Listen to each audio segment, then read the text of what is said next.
Average of all prime numbers between 30 to 50। 30 से 50 तक के तमाम प्राइम नंबर्स का एवरेज बताना है।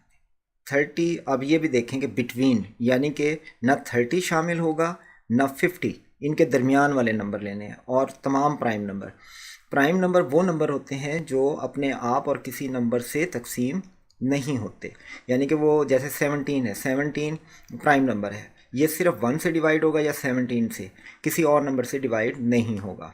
तो 30 और 50 के दरमियान प्राइम नंबर कौन से आते हैं? 31, 37, 41, 43, 47।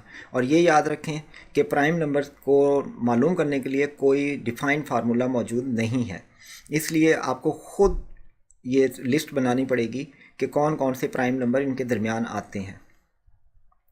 तो 31, 37, 41, 43, 47 ये वो प्राइम नंबर हैं जो 30 और 50 के दरमियान हैं, और ये किसी से भी तकसीम नहीं होंगे सिवाय अपने आप के और 1 से। अब हमने इनकी एवरेज बतानी है, तो इन सबको हम ऐड करते हैं और 4 से डिवाइड कर देते हैं। इनका सम आता है 199, इसको डिवाइड करेंगे 5 से तो आंसर होगा 39.8, जो कि ऑप्शन डी है। इसलिए इस क्वेश्चन का आंसर है ऑप्शन डी।